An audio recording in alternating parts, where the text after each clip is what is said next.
Quickly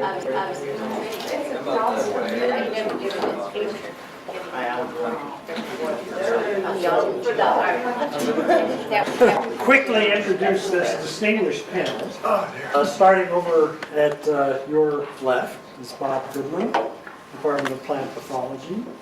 Phil Simon, Department of Horticulture. Bill Tracy, Department of Agronomy. And Mike Sussman, who is not part of my family.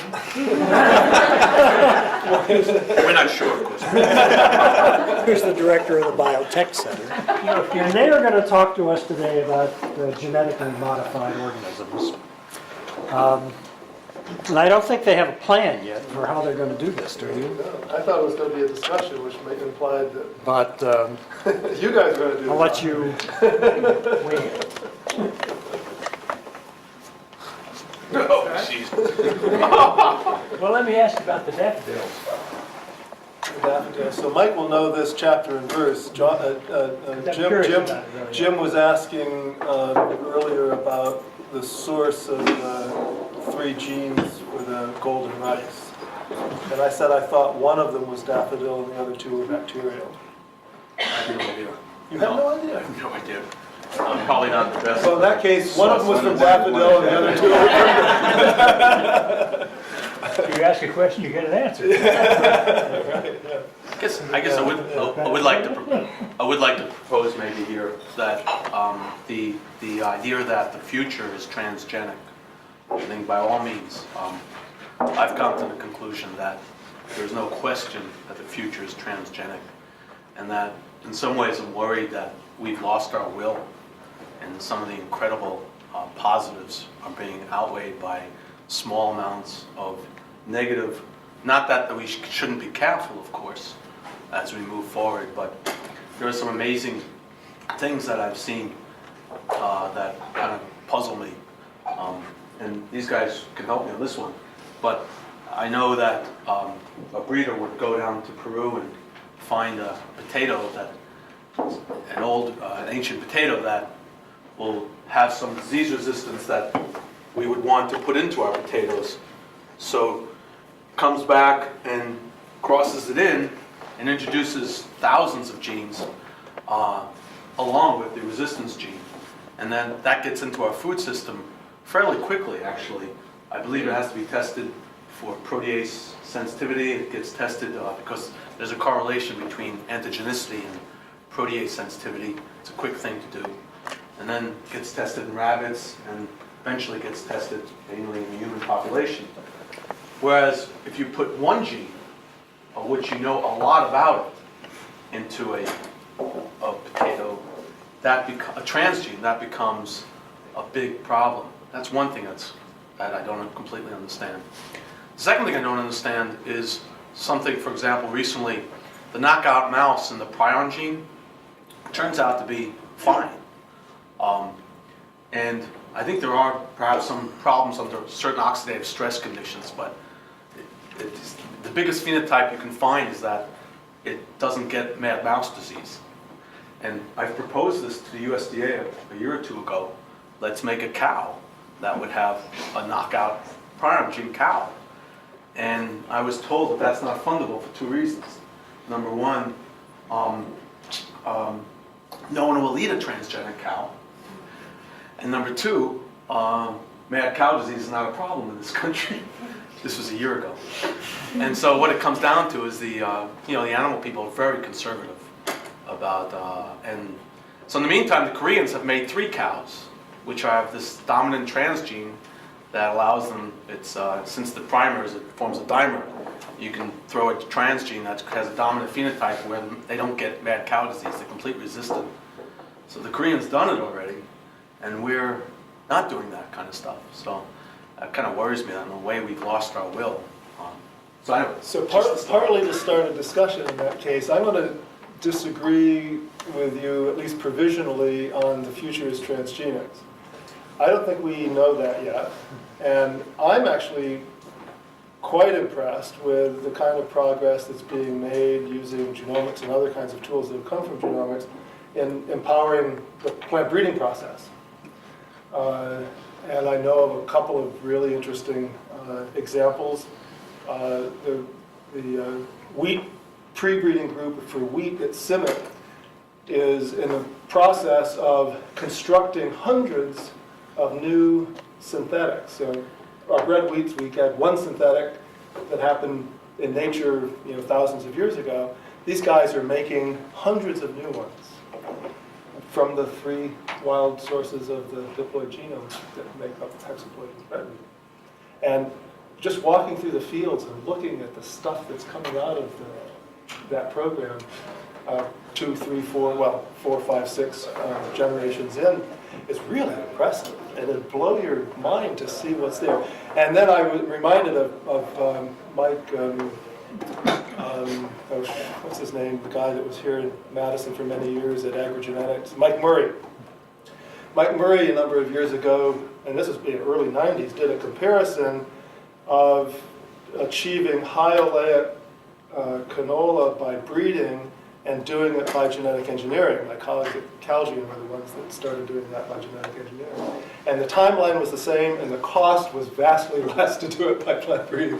So I think the jury is out. And so that was one thing I actually came with the idea of saying. The second thing that I come with the idea of saying is that some of you know that I was involved in the work that led to the Flavor Saver tomato, which was a colossal failure from a business point of view for a variety of reasons that we can go into if you want. It's been written about in a couple of books.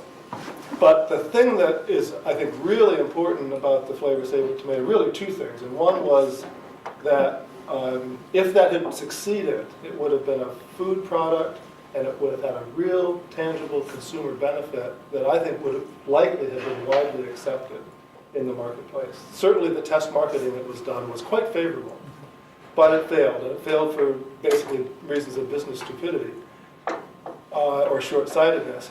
But the other thing that I think is important about the Flavor Saver tomato is that it was a labeled product. A label went on every tomato, and a brochure was at every point of sale during the marketing. I think if the food industry in this country had accepted labeling from the get-go, and the same even more so in Europe, I think we'd be in a very different situation today than we are with the controversy that continues to run. So those are two of my thoughts. I've got a third one, but I'll shut Bob, up. do you think that the Flavor Saver tomato can come back? No, it won't. You know what happened? So it turned out what that test marketing showed was that people would pay $2.99 or even $3.99 a pound in the wintertime for good tasting tomatoes. Well, there are lots of ways to make good tasting tomatoes. And one way is to grow them in glass houses, pick them very carefully after they've ripened normally, pack them carefully, put them onto airplanes and ship them to the U.S., this is from Holland, and get them into the stores. And that's what they're doing. So now, I don't think a genetically engineered high-quality tomato will come back because it's been proven that economically you can do it without it. I think that ties into a major principle that I think would apply for perhaps some middle ground to this discussion, maybe a little more to your direction, but that the decisions made in the foods that we eat are like any applied biological or for that matter engineering decision is going to be at least in part on a cost-benefit basis. And in this case of the Flavor Saver tomato, there's other ways to accomplish this perhaps easier and cheaper than using transgenics. And I think that there will be some more transgenics in the future, certainly. I think that there'll probably be some greater consumer acceptance of them, but it's going to be on a cost-benefit basis that how we measure the benefits and the costs will be dependent on a product-by-product basis. And part of the arguments that I see currently is that there's a universal idea that all transgenics are in one category and all conventionally bred crops are in another category. And this varies by gene being used in the transgenic process and by crop. Because if we're looking at gene flow, that's going to be highly dependent on the crop and location. And we're looking at the gene of interest, that's going to be dependent on the crop and what market that transformed crop can fill. And so I think there will be more acceptance, but I don't know. I think there's some other things I'll bring up, but those would be, that would be a major point I would bring. I want to make it clear that I agree with Mike that a lot of positive things are doable and should be done, and and I think some will be done in time. But possibly where we differ is in our degree of I don't want to say disappointment. No, not even our degree of enthusiasm. Our willingness to accept as an equal part of the discussion what the public thinks about it, and that's why I make my labeling argument.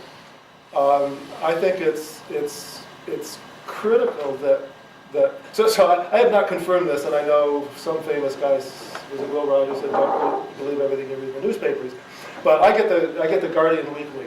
It's one of my sources of international news from the UK. And there's a little piece in the Guardian Weekly about a year ago in which there was an announcement that said that due to popular demand, the canteen in Monsanto's facility in England would no longer serve genetically engineered food because the people working there didn't want it. Anyway, so I agree with part of what Mike was saying, but I hope sometime before the afternoon's over, we give some thought to the tropics, or to the rest of the world in the United States, anyhow. Absolutely. Or Western Europe. Where drought and cultivating conditions. And that's where the cost-benefit ratio I can think really that's where we have a really need huge to go. impact. And that's part of the difficulty of making this technology work in the US or in the developed world, is because it's hard to realize as large a benefit as you possibly could in the developing areas. But Jim, I think that is why it's so sad that we got off on such a bad foot in the developed countries, because of the industrialized countries, because of course part of the growth of economic development in the developing countries has to do with access to export markets. And although there are lots of other issues limiting the ability of developing countries to sell to the industrialized countries, particularly in agriculture, this problem, they're linked. I mean, they are very, very closely linked. Europe will prevent a lot of developing countries from growing GMO because they won't be able to export to Europe. And that goes for flowers as well as for foodstuffs. And there's a huge amount of trade that comes from developing countries into Europe especially, and into the US for horticultural products. Bill, it's your turn. My turn? Well, first, given the discussion that we've had, the first thing we should realize is that GMOs are widely accepted and widely used. 80% of the soybeans in the US are genetically modified with a Roundup resistance gene. Probably, even quicker than hybrid corn, it's probably the most rapidly adopted farm technology. It went from 0% of the acreage to 75% in 4 or 5 years. Just unbelievable acceptance. And the farmers accepted that knowing that the gene itself actually decreased yield. There was a yield hit because of either where the gene that we know very well ended up, or something else that the gene that we know very well was doing that we didn't expect it to do, was actually reducing yield slightly. But it was so good for the farmers for weed control. It made their lives easier. That's what it did. They adopted it incredibly rapidly. Brazil banned GMOs for, I don't know if they're still banned officially, but Brazilian farmers were growing millions of acres of Roundup Ready soybeans even when Brazil had banned the GMO soybean. So if the product is there, farmers will use it. 60 or 70% of the cotton has Bt gene in it. 25% of the field corn in the US, maybe 30% has Bt. China's rapidly adopting these technologies, and certain other countries are as well. India, there's a lot of problems in India, but also there's a lot of interest, especially in the cotton. So most of the products that have been accepted, and really heavily accepted, it's really hard for Europe now to deal with this because it's hard for them to get anything dealing with soybeans or soybean oil that doesn't have Roundup Ready, it isn't genetically engineered with Roundup Ready herbicide resistance. So they're here and it works very well. I want to say a little bit about what Mike was saying with the effectiveness. I work with sweet corn principally, and BT insect control sweet corn is incredibly effective. It's a wonderful product. You can eliminate, well, in Wisconsin, you can probably eliminate in most crops all insecticide being sprayed on sweet corn. In more tropical environments, you may still have to spray. You might only be able to cut it down to half the number of sprays, but you can really reduce the number. And in Wisconsin, you can probably eliminate it. We don't use it at all in Wisconsin because we export a lot of processed sweet corn to Europe and Japan, and they don't want it. So, but it's a good product. I do want to mention some downsides. You heard talk about gene flow and the potential environmental aspects. That's a completely case-by-case basis. There's really not. You really have to look at the particular genes. The downside that I really want to mention, and I work with corn, which is highly cross-pollinated, is, I guess, human arrogance or the willingness to think that we can really avoid problems, or we can just overcome things with technology. There's a lot of interest in using corn to manufacture non-food products that you don't want in the food system. And we can do that, and people are trying to do that. I was at a meeting a couple of years ago where a USDA scientist, the USDA scientist said at this meeting that he was planning on putting the wheat gluten gene into corn. Now, almost nobody's allergic to corn grain, but there's a lot of people who are allergic to wheat gluten. And he wanted to put this in there. Now, if he did, and he started growing it in Iowa, it's going to be really hard to keep that wheat gluten protein out of the corn crop. Now, the point I'm making is just again, human hubris here is that we can do this, but if you're going to if you want to have a plant produce a non-food item, you might be better off choosing a plant that doesn't spread its pollen everywhere. And if you do choose a plant, corn, that does that, you might be better off growing that corn crop in the middle of the desert someplace, or in the middle of a big cotton field in New Mexico or Arizona where there's no other corn nearby. But the Iowa governor sees this as a savior of Iowa farms, and he's appropriated $50 million to build a protein extraction plant in Ames to extract these kind of products. So it's a powerful technology. It has a lot of potential, but it's not free and clear in terms of risks. I mean, the hubris is a key word here, and it has worried me enormously because we do have a tendency to overlook things. I know. Do you remember Marty Crouch? She gave a seminar here about 15 years ago. I'm sorry. Anyway, but she was one of the first to actually. She left the normal scientific research community and started arguing that the only way the earth is going to work is everyone has 20 acres and you're going to grow your food on it. The point is that agriculture has already put us on a path towards doom in many ways. And I'm thinking about this because I just came back from Peru. I was in the Amazon. And it's pretty clear that the people there in the jungle have everything they need. The jungle is plentiful. It's not like our forests. There's a lot of stuff out there. And they know how to get it. Their problems arise when they enter the cities. There's nothing for them to do there. And then they have food distribution problems. But, as the population increases. But I do want to address Jim's point about helping the third world. We need to be careful about like we used to send tractors to these places and they never got used because they don't know how to deal with tractors. So the technology we develop has to be in line with what will work there. And Vector gave a nice talk at the genome sequencing analysis conference where he used his King Faisal Prize to try to cure cow malaria. And it turns out that a lot of, I guess, Africa and other places, each family has like 2 cows. And if you lose one of those 2 cows, it's like devastating. It's like really bad. So he sequenced the cow malaria, the Plasmodium cow, and bug, and predicted the 400 extracellular proteins sticking out of the plasma membrane. And they shoved all those 400 into E. coli, and they started testing them for vaccines.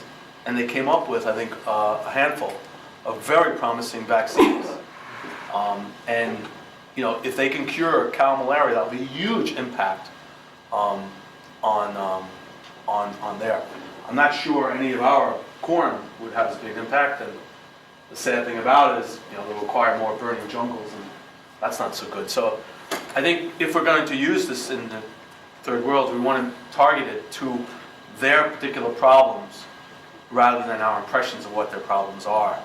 And that's not an easy thing to do because communication and what's their knowledge and stuff. But that was one thing I wanted to mention.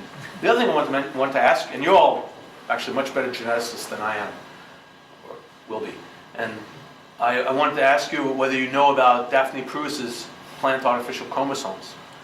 She's actually started a company, Chromatin Incorporated, I think. So she's been working on this for a long time, and we've had yeast artificial chromosomes and probably and she's now, I think, pretty far along coming up with a plant artificial chromosome. What do you think, will that be useful?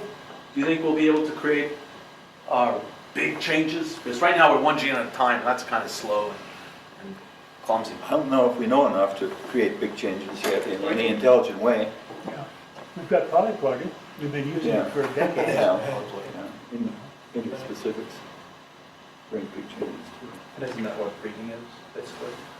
The way people have been doing it for centuries by breeding, just crossing different strains together and seeing what you get out. It's not, but it's on a more global scale as well. The power of the plant artificial chromosome, at least initially for chromatin, is that it avoids the entire issue of patents on moving genes around. And so they've been remarkably, I visited there just a few weeks ago and was very skeptical when Daphne first talked about it a couple of years ago. And they're making it work. I mean, they've got stable, small sets of genes, stable in N+1 or 2N+2 backgrounds. And they've done it in tomato, tobacco, they're working on maize. It's really working. Now the question you're asking is, will it be useful to do things that we couldn't otherwise do? It's more at this point an inviting opportunity for companies that are closed out of other kinds of technologies to be in the game, and they've done a really great job of raising money. Yeah. One of the things I found out at Summit that interested me, and I don't know how far it's gone along, but it would be very nice if you had a good asexual strain of corn. Yep. So you didn't have to produce these hybrids every generation, especially if you're going into the tropics and you don't want to go back to the dealer every generation. Somebody was working on that down there. Do you know anything about Oh that? yeah. It's an Apomixis project Yeah. that's been funded partly by the French government and actually part of it's in collaboration with people at Pioneer. And it turned out that the phenomenon. So if I've got this right, they were using trypsacum, right? Yeah, trypsacum. Trypsacum, yeah. And it turned out that the apomictic trait is far more complicated. It always is. Far more complicated. It's always that. And so the project is actually continuing. The guys who are doing it are actually relocating. A couple of French scientists are relocating back to France, but it's One of continuing. these things when you backcross, as you continue to Yeah, backcross, exactly. the trait You lose becomes less Exactly. stable, and then eventually you lose it. Now, maybe they're engineering trickeries that would do this faster, I don't know, Well, but maybe old-fashioned breeding is better, I'm not sure. there are certain pollen control techniques that's more for when you want a male sterile. But if we looked at what I'm going to mention now is not something that I'm really comfortable with because these things break down. But there are systems of making corn pollen sterile. And let's say you had a pharmaceutical or some product that you wanted to produce, and it was dominant. You could grow the female plants out, and then you could have normal male pollinators that would then fertilize the eggs, and you'd get the product without worrying about the pollen. The problem is that often those, 1% might be enough to get something out if it's grown in the middle of Iowa that you don't want out. But And you definitely don't want to call it the Terminator. no. Or have it be called the Terminator. I was wondering about plastid transformation, isn't that kind of like the magic elixir here? You transform the chloroplast and then it's only transferred internally. Is there... That can work. Sandra. It can work for corn. I mean, of course, you need the right system that you're transferring that way, and whether that system's going to work through that form of transformation. But there are many plant species that will also transmit the chloroplast as a male. Corn's pretty much, we're pretty comfortable saying it doesn't, but there are many species that do. And it may not be in a high incidence, but it had enough of an incidence to make it questionable whether it would break down or not. Has anybody measured in some model system? So we know that over evolutionary time, a lot of genes that were originally in the chloroplast predecessor migrated to the nucleus, right? The large And the and the mitochondrion. Has anybody actually measured that happening kind of in real time in human terms? Do we know whether I think it's been done in mitochondria, but maybe not with chloroplast. Well, chloroplast, I was part of a little group that was going to sequence some chloroplast genomes, and we were looking at potential ones might be interested in.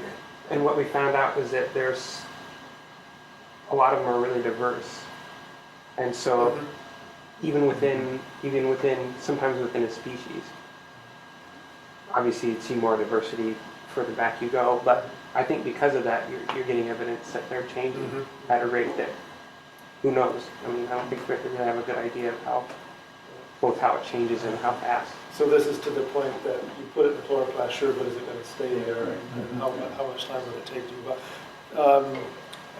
Tony Ives in zoology, one of his students, have just published a paper on this issue of containment and kind of reviewed the literature, including chloroplast transformation as one of the topics. And they ended up dealing with viruses, which is another interesting moving target, because it turns out there are integrated viruses in plants, which we didn't think there were until relatively recently. So there's a lot we don't know.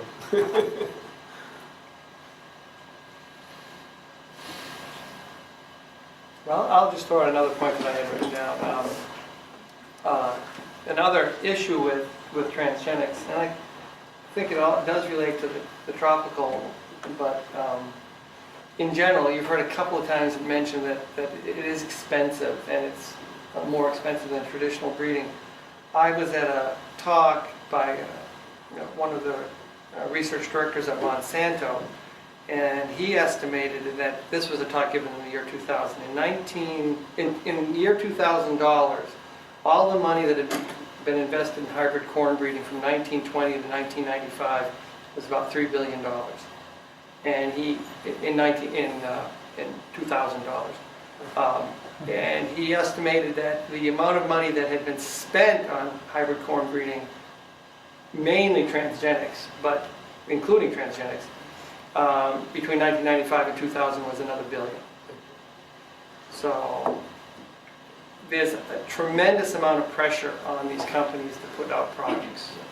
And sometimes the products, we can think of many products, if we did a little brainstorming here, many products that would be environmentally wonderful, good for certain portions of Africa or Asia or Wisconsin, but to try to get somebody to do it, unless the market is there, it's very hard. A lot of these are really expensive. And it's not just the regulatory things that are expensive, there's a lot of other expenses. So it's a big, that's another big issue with the technology. And, you know, as Mike said, I think it's definitely here to stay, and it's going to continue to produce good products for us. But it's probably not going to, unless the prices change somewhat, it's not going to really produce all the products that it could for us. Well, we have short-range issues, huge ethical, social, nutritional, and then there are long-range issues of curing human suffering.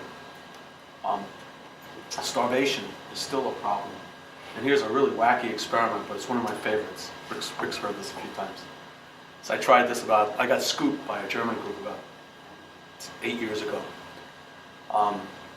So Bacteroidopsin is a prokaryote that has, Bacteroidopsin is a protein that converts light energy into a pH gradient. And it has a chromophore, a small molecule. And the idea is to put it on the inner membrane of the mitochondria. And that would allow light to create a pH gradient that would feed the FOF1 and make ATP.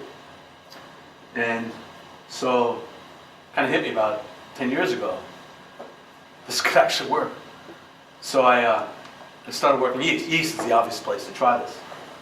And halfway through, this German group beat me, published in PNAS, and the damn thing works. So let me review. So they made a transgenic yeast. They stuck the cytochrome C oxidase leader sequence on the end of Bacteroidopsin. Were able to express yeast making large amounts of this on the inner membrane of the mitochondria. And they had to add the chromophore, which is a keratin derivative from carrots, and you just add it. And when you add it to these yeast, in the presence of light, they need less glucose to live. And basically converting a heterotroph into a partial photoautotrope. And, you know, it's not so crazy to think that this might be doable in a mammal. And it's not so crazy to think we might be able to do it on ourselves. And I would propose to you, as crazy as it sounds, would it not be better to do that than to let hundreds of millions of people starve? I don't know. But don't take this seriously in that way. But don't also be short-sighted. And again, I'm worried about, you know, I want to make sure our students and our scientists are thinking broadly enough to, and creatively enough to not let the short-range issues cloud us. So I recall an even wackier idea, which I like this one a lot better, and it was cell fusion between rabbits and carrots, as I remember. Well, In Lund, Sweden. yeah, right, but I'm thinking about the experiment with rabbits and carrots, and the idea was that you'd end up with carrots that would pick themselves by jumping out of the ground. No, but actually, Mike Davey, actually in Nottingham, actually published some work a number of years ago in a journal called The National Enquirer, where he had been interviewed by a reporter who had read this thing up about the idea of making cell fusions between rabbits and carrots, which are easy cells to, you know, in the case of carrots, make protoplasts from. I like your idea a lot better. Yeah, Mike, going back to your suggestion that engineering organisms so that you have more food for populations, is that really the issue? I think the issue is that there are 20% of people around the world, including in this country, go hungry every day. Right. And it's not because there isn't enough food, it's because it's not distributed. Transportation, yeah, that's I mean, that's And affordability. right. I mean, that's one of the issues. You're The quite other right. issue is, do you want to be standing next to the next person? I mean, would you want your great-grandchildren to have to stand straight up, you know, and not have any movement because of all the billions of people in the world that you can feed but you don't have. And then they would shade each other. So your ZPG must be our biggest goal. So, I think on the issue of deciding not to embark on research like this because there's problems in food distribution or politics, I don't buy as an argument. There, at this university, there's other departments to take care of those issues. We need to be aware of social impact and political impact, but at the same time, we need to do what we can to utilize technologies and at least evaluate them. Right, well, See if the it works. sociology department is going under, isn't it? It's being discontinued. I think that's one of the social policy departments around that does look at how to help people in poor areas, and we're not funding it. But all of the international crop centers, for instance, have social scientists on their staff because of a lot of the criticism that has come about with things like the so-called Green Revolution, which saved millions of lives and in general was a booming success, but there were some social downsides to that. And so I think that it needs to be considered, but I guess if one is going to take on a career as a biologist, it's something to think about, and you need to talk to the sociologists and politicians and others, but I guess I don't necessarily say I make a decision on experiments unless... Well, I'm not suggesting that you not do any of the transgenic work. What I'm suggesting is that perhaps this needs to be balanced with what the real issues But I are. think going back to what Mike said initially, that we aren't even able to evaluate some of the possibilities with transgenics in systems where we can be convinced that there's not gene flow, that there's not a human health downside, that is by all the critics, well, not by all the critics, by those criticisms, by the biological criticism, safe. There's still the criticisms that transgenics plays into the hands of big agriculture, and you'll never, because of the cost of the technique, it's unlikely that it's going to become cheap enough. But it seems to me it doesn't need to. I mean, I It doesn't need to what? Need to get into political, well, it certainly will get into political realm. My concern, though, is it should be possible to use our techniques, both traditional and molecular, to find crops that will grow without enough water and with no fertilization. Of course, we have the whole history of evolution that's been doing things that way, but I should think we could do a lot more than we are. And I know Summit is trying to.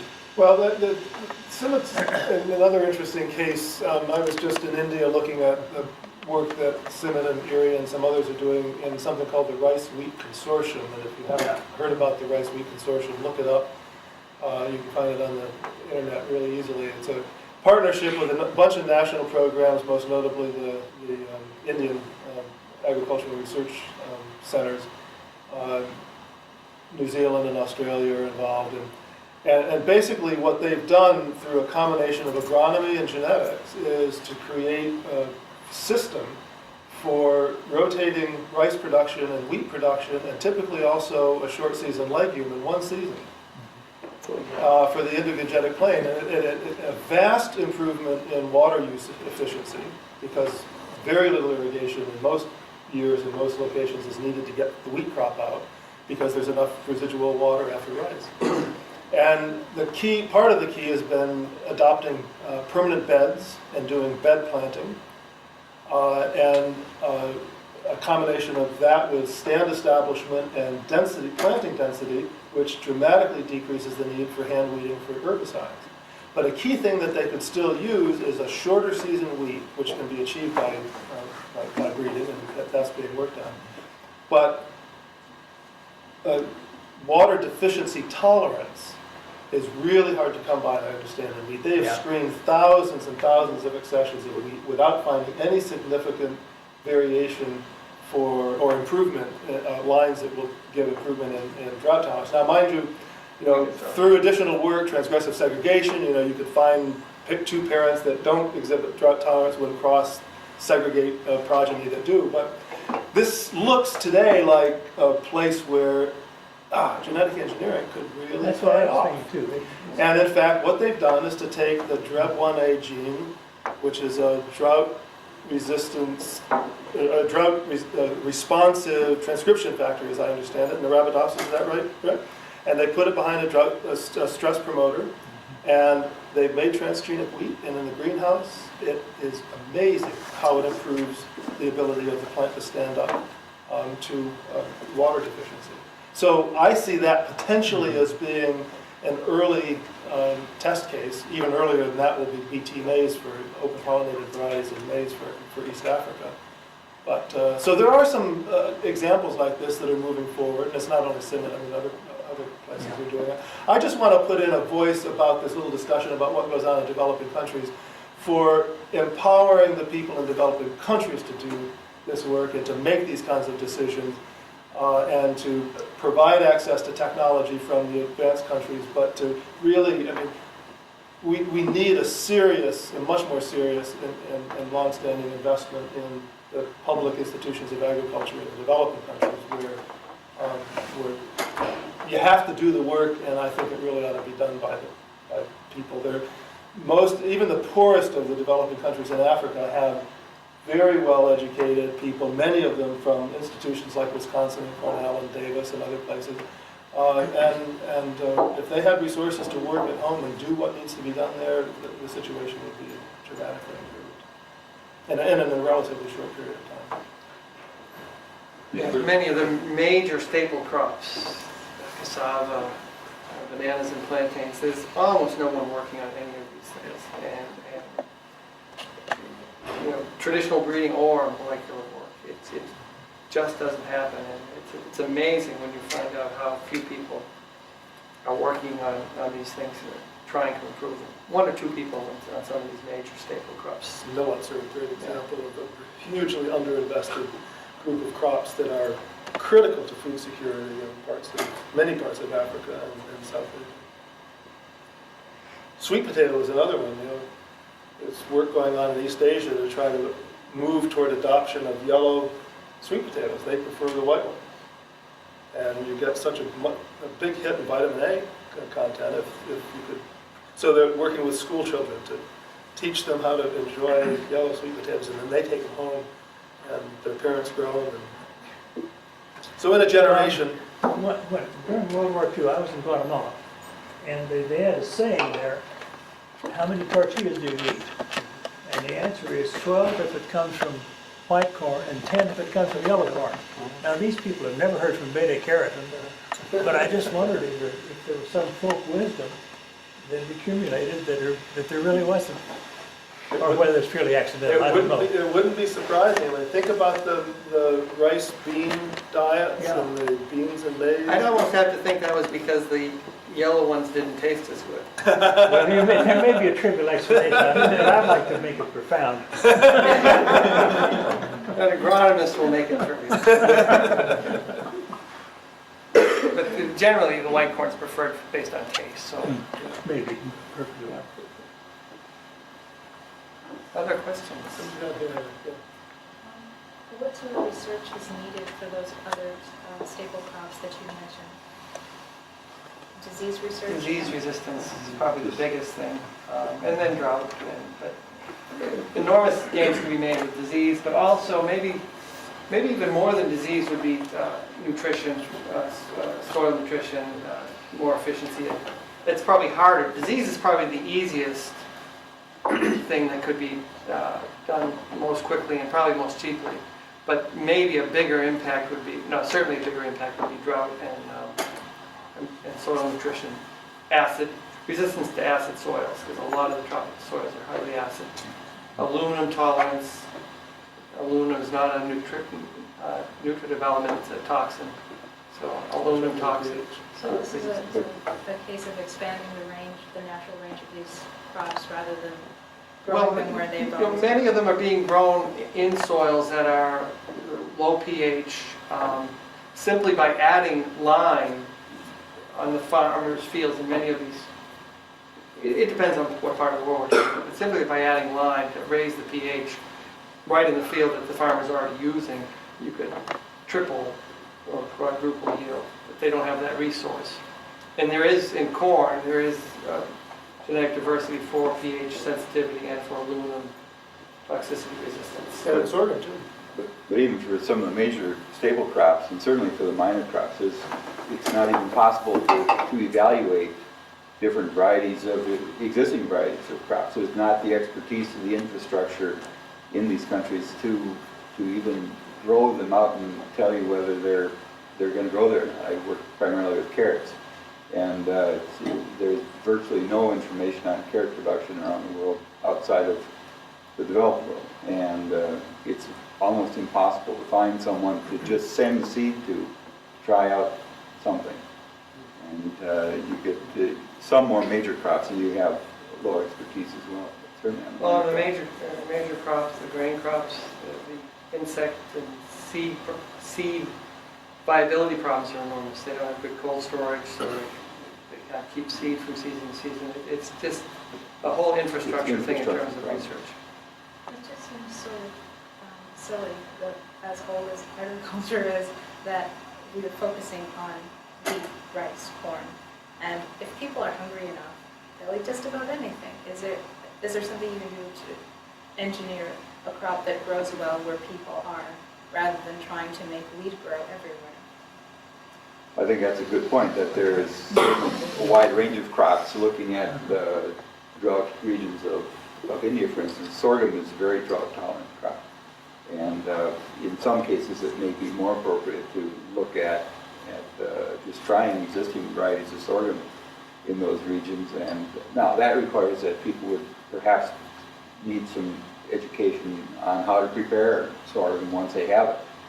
And so it goes to this larger question of having some level of education that goes beyond just growing the crop. But I think that's a very good point, that diversity of crops is important to many people. Well, yeah, for a huge reason for food security is if you become highly dependent on a single crop and you have crop failure, then you're stuck. I mean, you look around the cropping systems of subsistence farmers anywhere in the world who are being at all successful, and you see a diversity of crops, you see a diversity of management being applied even within the same space area of the field. And I think you're absolutely right. There's a little bit of good news, and this is a bit more speculative than I wish it was or than I think it will become, but so for example, the program that I oversee for the McKnight Foundation, we have a significant investment in teff improvement in Ethiopia. Teff feeds millions and millions of people. It's the difference. It's one of the countries and one of the areas in East Africa where there are proponents saying they should stop growing teff and we should enforce wheat. That wheat is the crop to be grown there.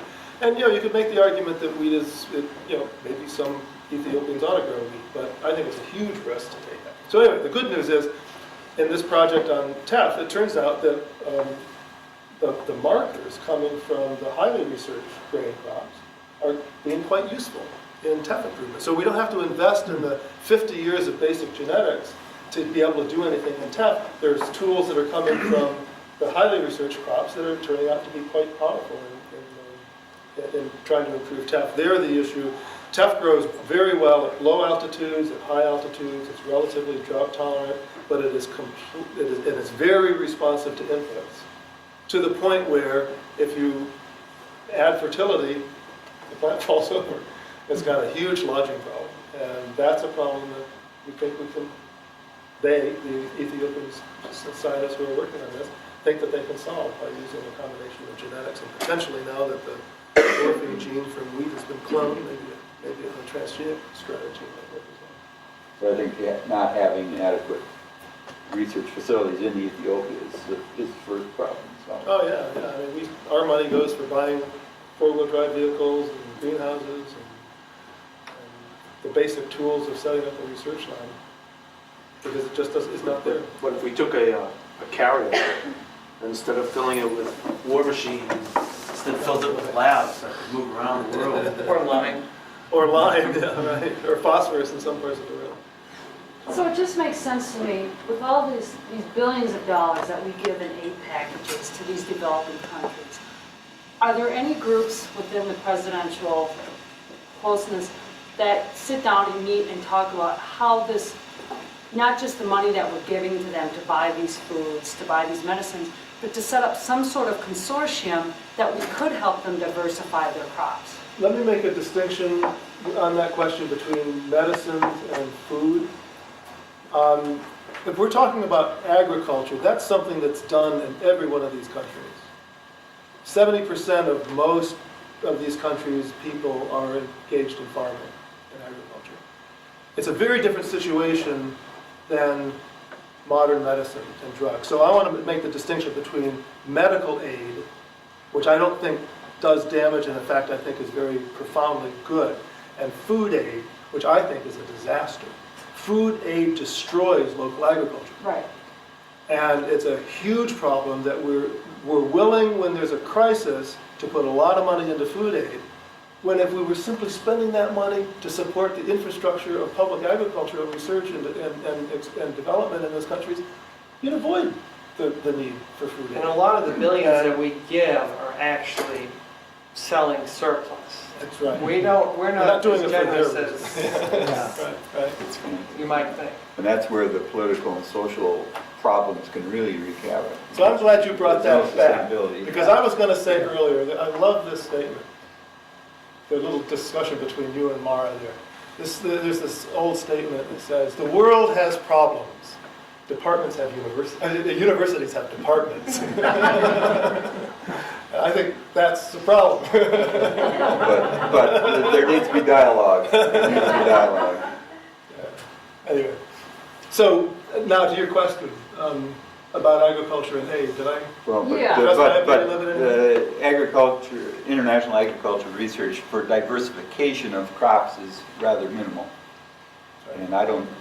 Certainly underfunded. It's been That's my question. improved. Is there any funding? In the last decade, it's been improved so that the international centers now have taken under their wings a few other crops, so that the CIAT, for instance, now includes sweet potatoes, I believe, and so does CIP. CIAT did initially. But in general, there are very many underrepresented crops in those international centers, and that's the big difference between health research. You've only got one species. Well, you've only got one species you're trying to help out, and the other ones you're trying to control.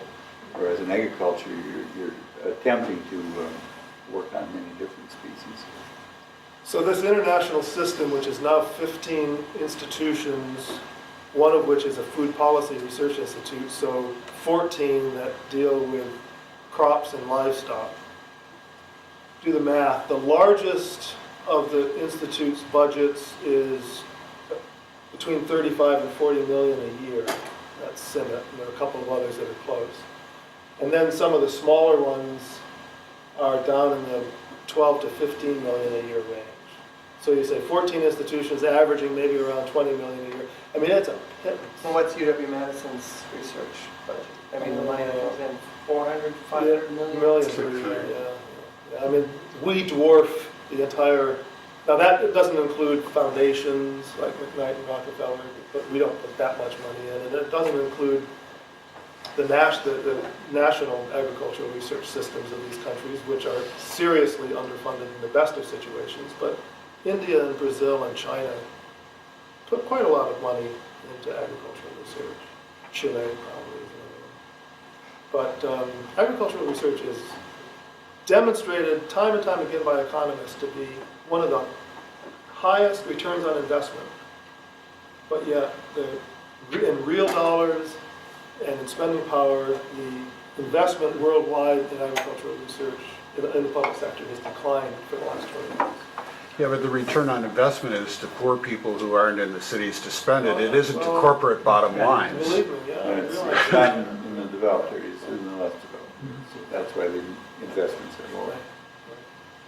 But the part of the point is that the return on investment would be so much higher anyway. Presuming there's greater altruism. Yeah, I think it's,